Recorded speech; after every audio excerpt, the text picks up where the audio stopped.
de Dieu, que le Seigneur vous bénisse richement. Nous vous saluons tous ce matin dans le précieux nom de notre Seigneur et Sauveur Jésus-Christ. Grande est notre joie que de nous retrouver en ce matin. Permettez tout d'abord que nous puissions dire un mot au Seigneur Jésus-Christ, lui qui nous a gardés. Seigneur éternel, notre Dieu, puisses-tu bénir ces moments, bénis aussi la lecture de ta parole, bénis chaque frère et sœur qui nous suit en ce matin. Seigneur, que ton onction fasse la différence. En tout et pour tout, Seigneur, donne-nous les capacités de faire un bon choix. Au nom du Seigneur et Sauveur Jésus-Christ, nous te le demandons ainsi. Amen. Amen. Ok, donc comme je le disais, que nous vous saluons au nom de Jésus-Christ et remercions le Seigneur pour cette opportunité et de venir encore de parler de ce grand thème que nous sommes en train de développer sur le choix de la vie. Le choix de la vie. Parce que Dieu lui-même nous a donné le libre arbitre pour faire le choix. Et merci parce que nous rencontrons beaucoup de réactions positives dans la ville, partout où nous passons. Nous recevons des messages d'encouragement et dans l'entretemps nous continuons toujours à baptiser. Nous voyons combien le Seigneur est merveilleux, comment il est en train de toucher les gens et les autres ont pris même comme habitude les dimanches matin déjà de s'apprêter avec toute la famille afin de pouvoir suivre la prédication. Que Dieu vous bénisse richement. Qu'il bénisse aussi tous ceux-là, les techniciens qui travaillent à TPT. Bénisse aussi cette chaîne de TPT. Alors, sans plus tarder, nous allons nous tenir debout pour lire la parole de Dieu. Nous allons lire dans les livres de Matthieu chapitre 16 verset 18. Matthieu 16, 18. On dit ceci. Et moi je te dis que tu es Pierre. Et que sur cette pierre, je bâtirai mon église. Et que les portes du séjour des morts ne pouvoiront point contre elle. Je te donnerai les clés du royaume des cieux. Ce que tu lieras sur la terre sera lié dans le ciel. Et ce que tu délieras sur la terre sera délié dans le ciel. Que Dieu bénisse donc la lecture de sa parole. Au nom de Jésus-Christ. Amen. Amen. Comme nous le disons, donc nous continuons sur le choix de la vie. Nous avons vu le premier choix à faire. Dans la vie d'un homme, c'était le choix de quel Dieu il veut adorer.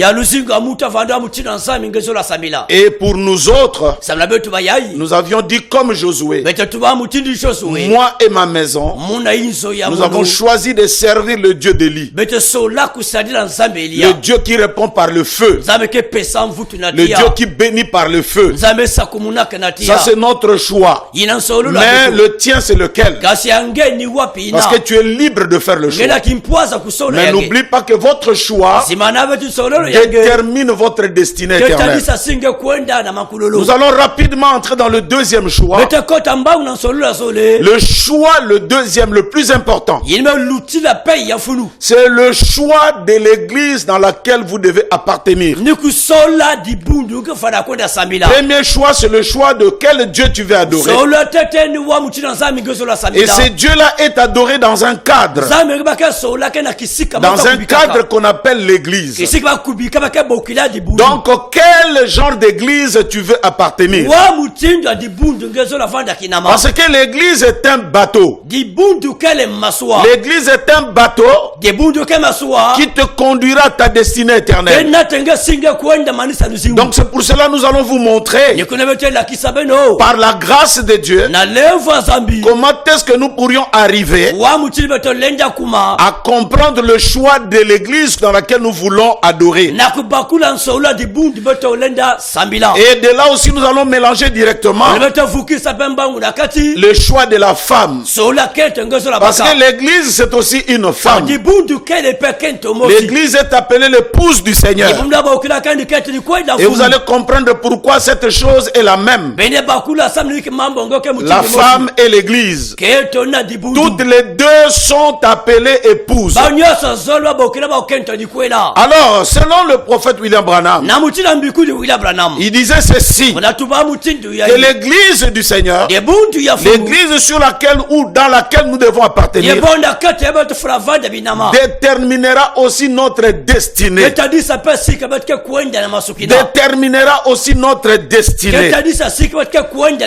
Cette église dans laquelle nous voulons être membres. Donc c'est une église dans laquelle nous faisons partie comme passagers, afin d'aller dans notre destinée éternelle. Alors vous allez voir dans la Bible, il est écrit. On dit ceci dans le livre des Éphésiens. Éphésiens chapitre 3 verset 10. Vous pouvez même recopier cela dans vos maisons. On dit, afin que les dominations et les autorités dans le lieu céleste connaissent aujourd'hui par l'église la sagesse infiniment variée de Dieu. L'église est la révélatrice. C'est comme le porte-drapeau, le porte-étendard de la sagesse divine. Donc l'église, c'est aussi un endroit où l'homme peut apprendre qu'est-ce que la sagesse de Dieu. C'est ce que la Bible dit. Donc c'est pourquoi le choix de l'église est très important. Rapidement, le prophète Branham nous donne les 5 critères qui peuvent nous aider à faire le choix. Il y a 5 critères qui font que nous puissions faire le choix. Recopiez-les, il y en a 5. 5 critères fondamentaux qui font le choix d'une église pour t'aider à faire le choix de ton église. Tout d'abord, le premier critère. Tout d'abord, nous devons définir qu'est-ce qu'on appelle église. Qu'est-ce qu'est une église? Une église n'est pas un parti politique. Une église n'est pas un rassemblement de gens d'une même tribu. Une église, ce n'est pas une camaraderie. Une église, ce n'est pas une confrérie. Mais une église, comme le nom l'indique, église veut dire ecclésia. Et ecclésia veut dire sortir hors de. Sortir hors de pour aller quelque part. Sortir hors de pour aller quelque part. Ou encore sortir hors de pour devenir quelque part. Pour devenir quelque chose d'autre. Et l'exemple que nous avons, c'est celui des enfants d'Israël. Quand ils étaient en Égypte, on les appelait le peuple de Dieu. Mais quand ils sont sortis de l'Égypte, on les a appelés église. Parce que église veut dire sortir hors de. Nous devons sortir de quelque part pour aller quelque part. Donc l'église, c'est un groupe. C'est un groupe de rachetés qui sont sortis de quelque chose. De la vie du péché, de la vie de plaisir du monde. Ils ont laissé tout le système là pour devenir quelque chose. Et quelle est cette chose-là? C'est pour devenir mieux. L'église n'est pas un endroit pour vous enfoncer à devenir mauvais. L'église doit avoir un rapport avec votre changement. Si tu étais bien avant l'église et que tu entres dans une église, tu deviens mauvais, tu dois sortir de cette église. Parce que le mot église, c'est sortir pour devenir quelque chose. C'est pour devenir meilleur. Parce que l'église est même l'endroit où s'exerce les jugements. L'église, c'est la maison de Dieu. Vous voyez, frère, c'est la maison du Seigneur. Alors je vais lire à 1 Timothée, chapitre 3, verset 15. On dit ceci: mais afin que tu saches, afin que tu saches, afin que tu saches, si je tarde, comment il faut se conduire dans la maison de Dieu, qui est l'église du Dieu vivant, la colonne et l'appui de la vérité. L'église, c'est la colonne et l'appui de la vérité.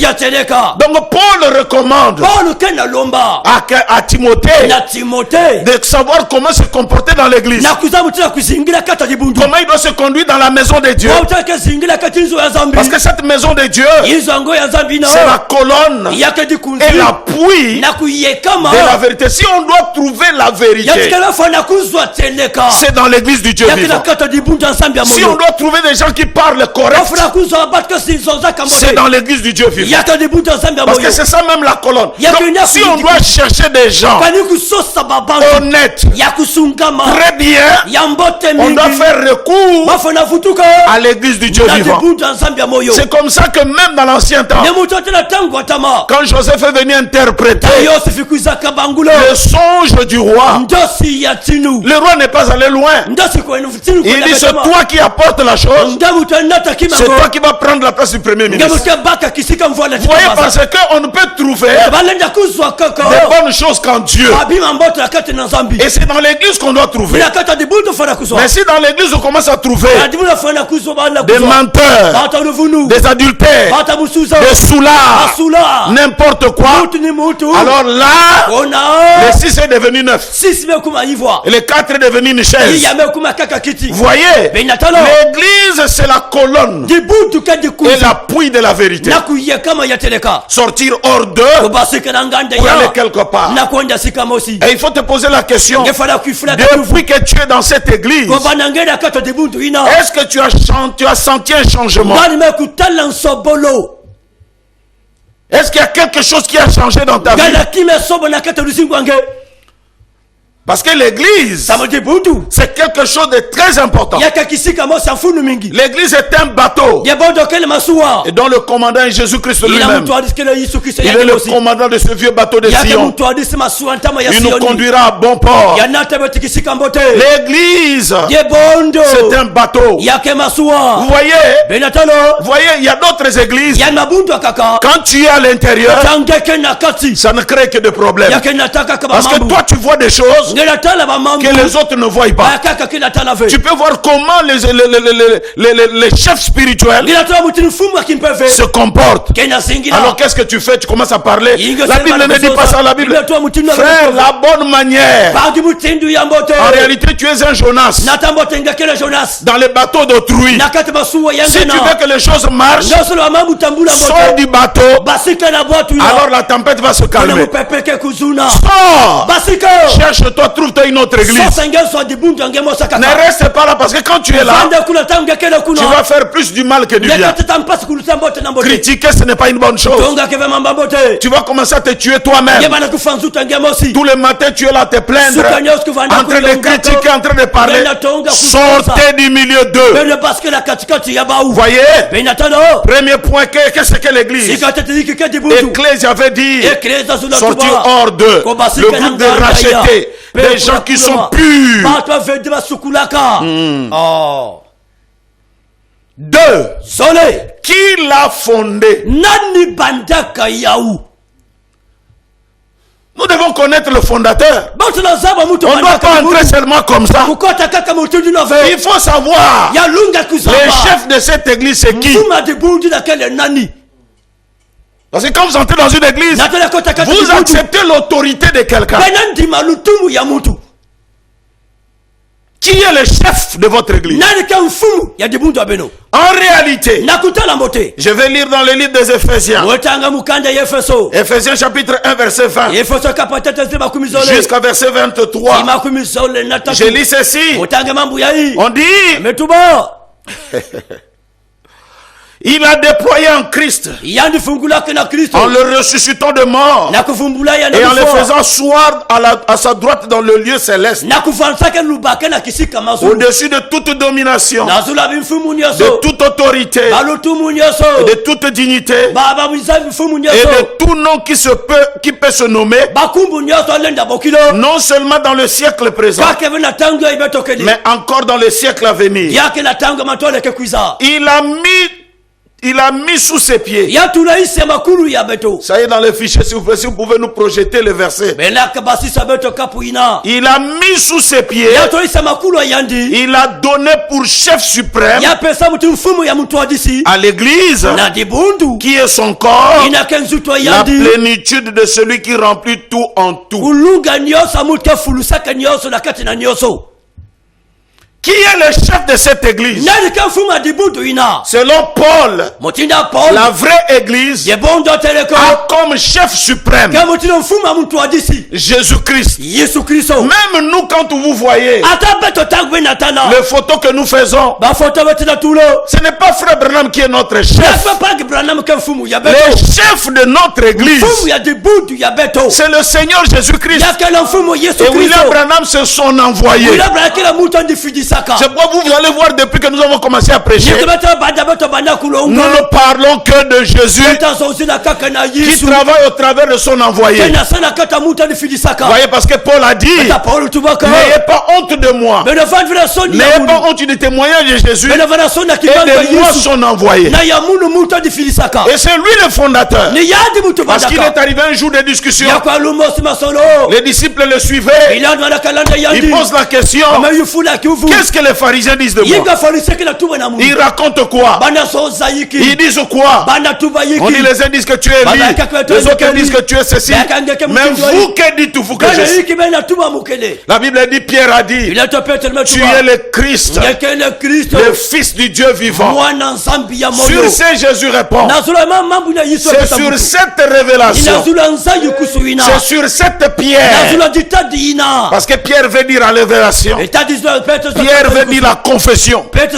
C'est sur cette confession de qui moi je suis que sera bâtie mon église. Et aucune porte de l'enfer ne peut prévaloir contre elle.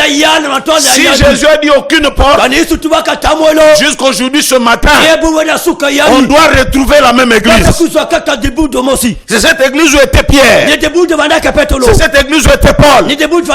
C'est cette église que nous voulons retrouver sur la terre. Donc Jésus-Christ est la tête. Mais la tienne c'est qui? Qui est le chef de ton église? 3. Hein? Qu'est-ce que l'église? 2. Qui l'a fondé? 3. Quel est son message? Parce que vous ne pouvez pas être une église sans avoir un message. Vous devez avoir quelque chose à dire. Il faut dire quelque chose. Il faut dire quelque chose. Sinon vous risquez de courir sans un message. Hein? Il faut avoir un message. Et quel est le message de l'église? Je ne sais pas si vraiment ça va continuer, si on peut encore nous mettre le verset. Ça y est là en rouge même sur le fichier.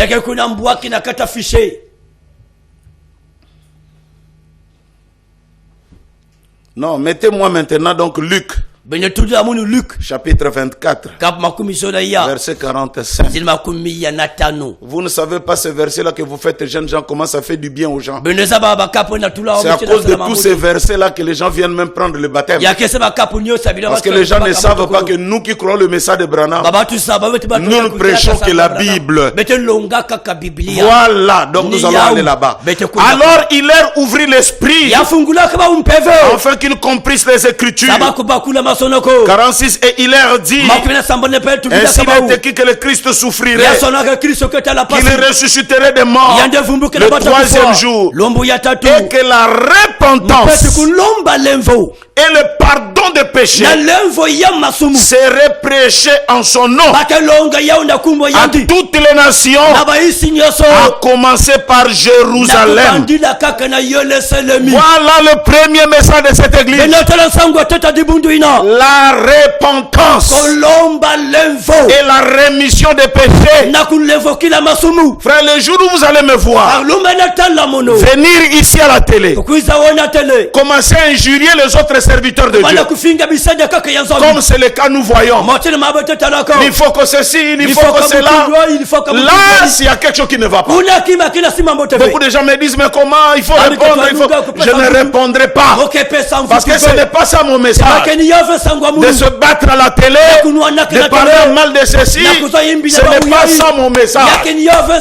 Si tu m'injuries, si tu ne me veux pas, si toi tu fais ton cercle, tu me rejettes, tu dis c'est un démon, moi je ferai le mien plus grand que ça, et toi tu seras à l'intérieur. Parle comme tu veux, injurie comme tu veux, j'en ai l'habitude. Mais mon message, est-ce que c'est celui-là? Venir se battre à la télé, regarde, il est ceci. Non, c'est de ramener quelqu'un à se repentir et d'être comme Jésus. La repentance et la rémission des péchés. Voilà ce que Jésus nous a laissé. Non pas venez, vous aurez l'argent, venez, vous aurez des voyages, venez, toutes ces choses-là viennent avec la repentance. Si tu arranges ta vie, comment peux-tu servir Dieu avec un mauvais cœur? Comment peux-tu servir Dieu en injuriant les autres? Comment peux-tu servir Dieu en ayant des choses dans ton cœur? Il faut le faire sortir. Il faut la repentance. Demander pardon.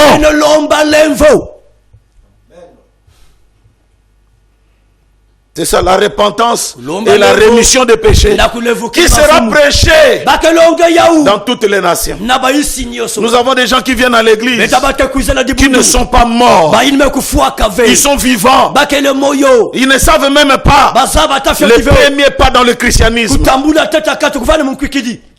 Vous savez, frère Branham disait, c'est lui qui ne se répand pas, qui garde un péché dans son cœur, cela donne au diable le droit légal de l'habiter, de le contrôler. Et vous savez que Jésus disait, je n'ai rien à voir avec le diable, et le diable aussi n'a rien à voir avec moi, parce que je ne détiens rien de lui. Pourquoi le diable te tourmente? Parce que tu détiens quelque chose qui lui appartient. Confesse-le, sois libre, et il n'aura plus rien à voir avec toi. Voilà. C'est ça notre message. Deuxième message, Marc 16, verset 15. Puis il leur dit, allez partout tout le monde, prêchez la bonne nouvelle à toute la création. Celui qui croira et qui sera baptisé sera sauvé, et celui qui ne croira pas sera condamné. Voici les miracles qui accompagneront ceux qui auront cru à mon nom. Ils chasseront les démons, ils parleront de nouvelles langues, ils saisiront des serpents, s'ils boivent quelques breuvages mortels, il ne leur fera point de mal. Ils imposeront les mains aux malades et les malades seront guéris. Voilà notre message. C'est aussi prêcher l'évangile avec puissance.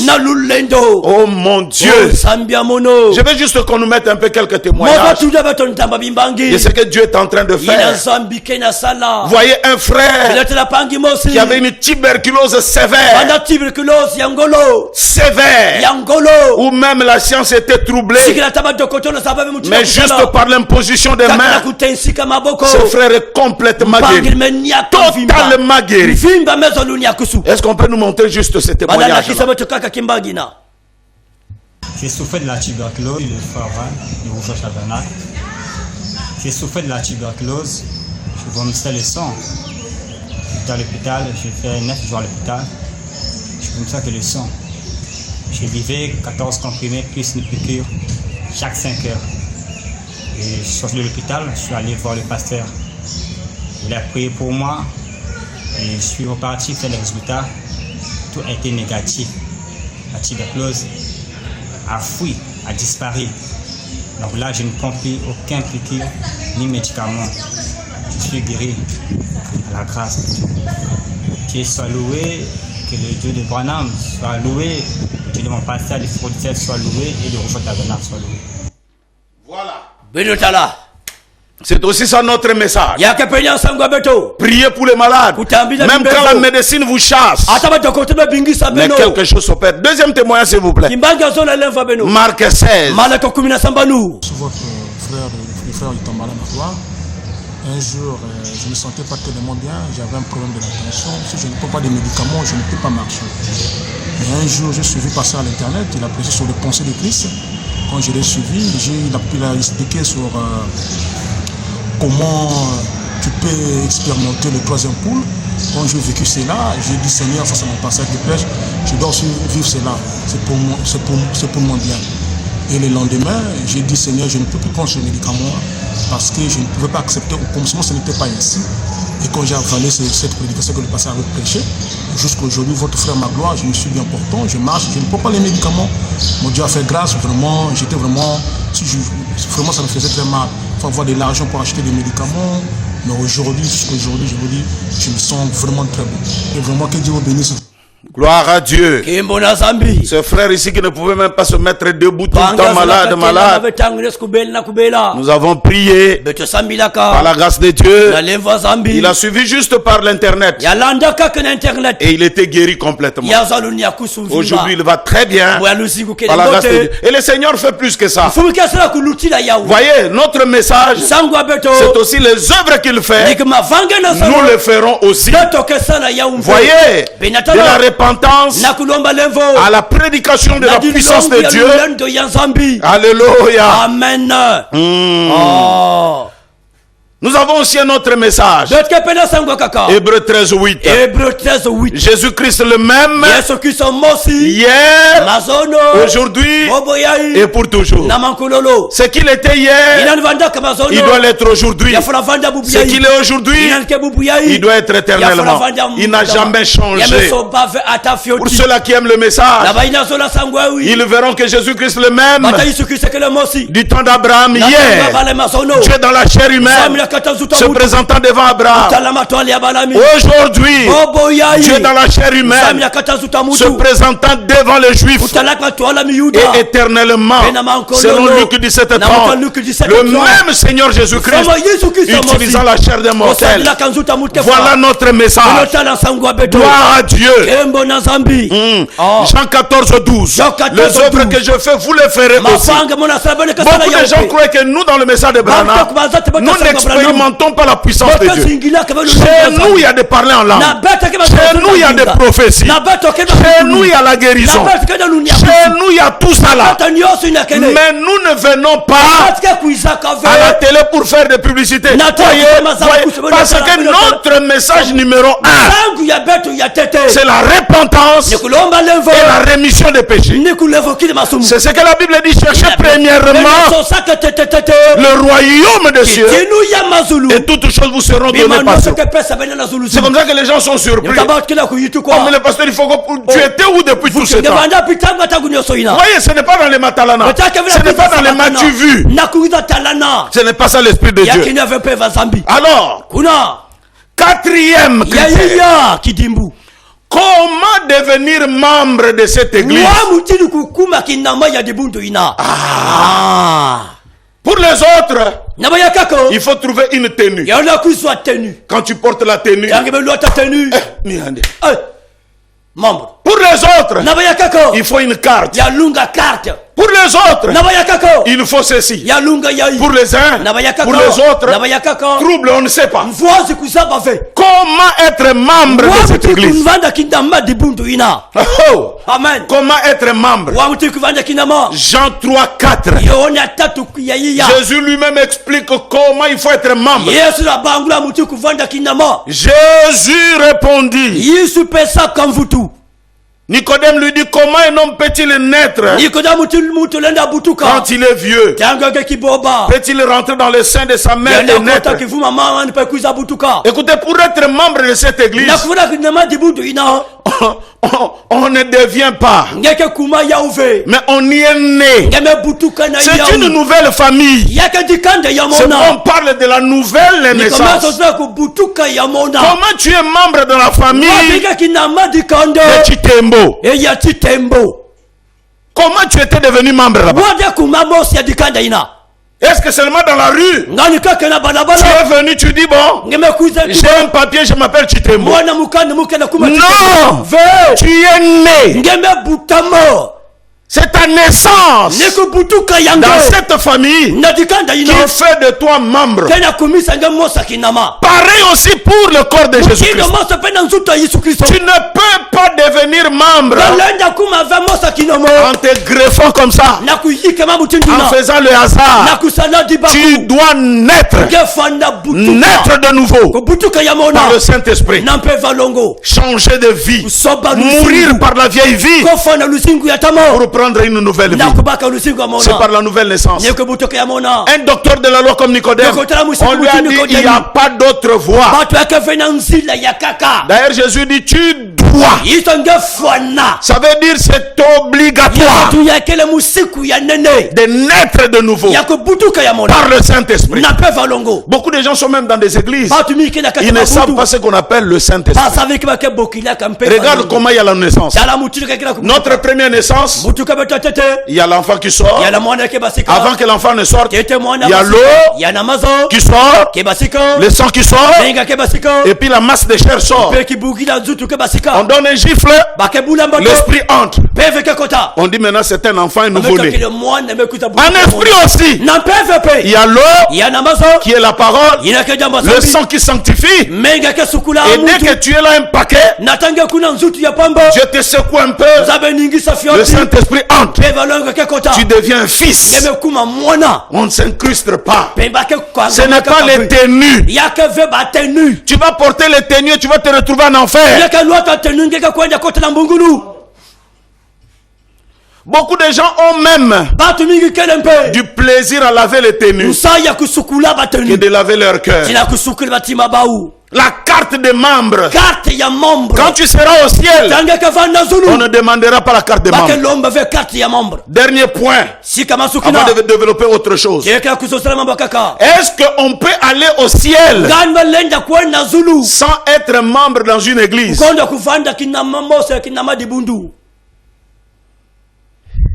Est-ce qu'on peut être membre